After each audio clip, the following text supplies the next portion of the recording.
eerie similarities between Thomas Matthew Crooks' online social media footprint as well as Tyler Robinson's from what we knew. The furry overlap, the furry behavior, the fact that each of these individuals seem to be involved in some way, in some strange way, with this behavior. Joshua Lysek is our guest. Joshua, you and I wrote and Joshua, I'm gonna have to say it, man. We wrote On Humans and Bulletproof last year. I think we need to start working on second editions. What do you think? We should at least get audiobooks and ebooks out as soon as we can. I think so. Yes. There's so much that has occurred.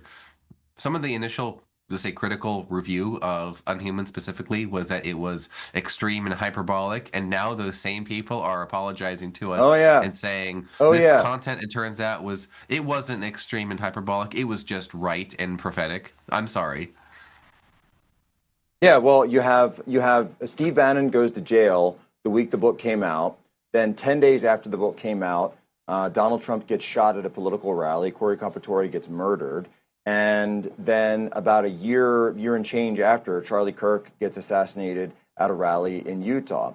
And then they come back and they say, we also had the Luigi Mangione experience, which happened in New York City, followed up by the election of Zohran Mamdani, who wins an election in New York City predicated on what? Oh, that's right, a coalition of the fringes and economic conditions. Joshua, it's almost like this is what they do every single time. Oh, yeah. And this is where, when we think about, okay, what can be done about this? What ought to be done short, medium, long term? This is where we will, at least I will part with our libertarian friends, and I will become a nationalist. And a nationalist is somebody who believes that we are a nation, populist, of people, that the two go together. I'm borrowing Steve Bannon's own language of nationalist populism. We are a nation of people, and in a paternal sense, we got to take care of these citizens. And letting everyone fend for themselves, so to speak, that's not going to cut it. Because when that happens, you get antisocial behaviors, you get digital sexuality, you get people taking pot shots from the roof at public figures, because in their personal lives, the outlook is not so great. How do you head that off from the start? You head that off with maximizing of economic opportunities for our own citizenry, our young people in Middle America, in B tier and C tier and below cities, having policies of hope, putting citizens first, a little bit of Teddy Roosevelt progressivism. We can go back and recall that. And that's why I appreciate that era's tariffs coming back under Donald J. Trump. And we do need more of that. What we don't need are more H-1Bs and immigrants first type of policy in this country. And the irony is left-wing and right-wing economic populism rhymes a little bit. From the perspective on race, and generally speaking, the left is all but officially anti-white. Well, we would say to them, okay, you say, those white people are so awful. Yeah, but white people are the vast majority of the country. Do you want the vast majority of male white people to be a personal threat to you, that anyone could develop a fetish and pop off? No, you do not want to live in that kind of society.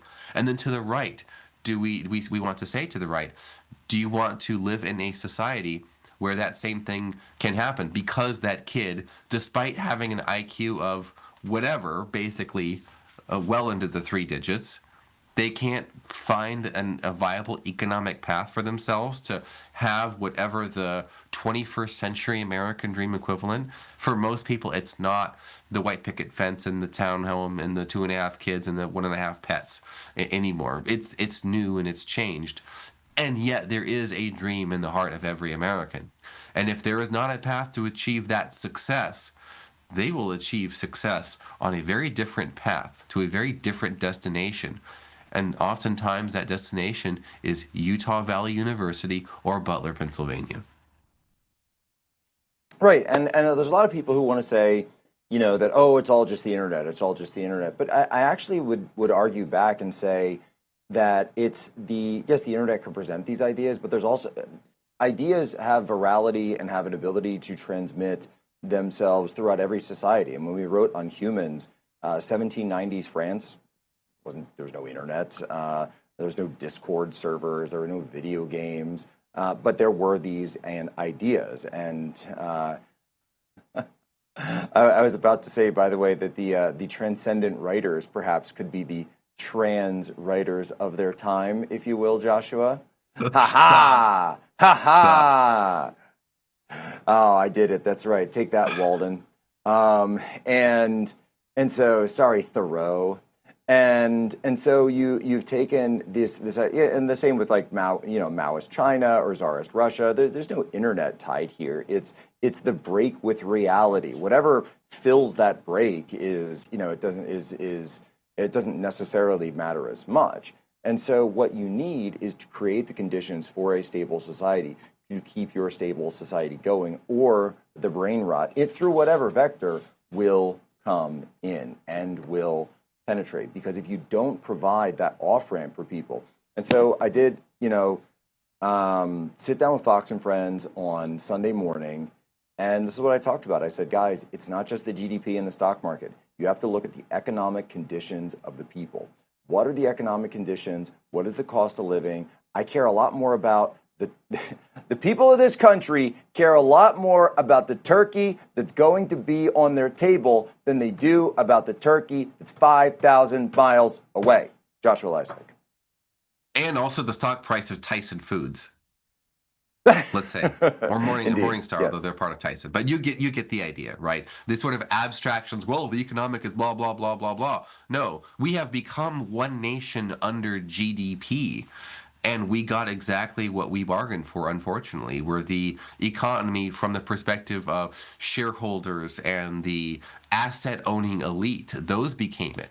The kind of economy I want is where a family can go on family vacation, whether it's on the holidays or in summertime.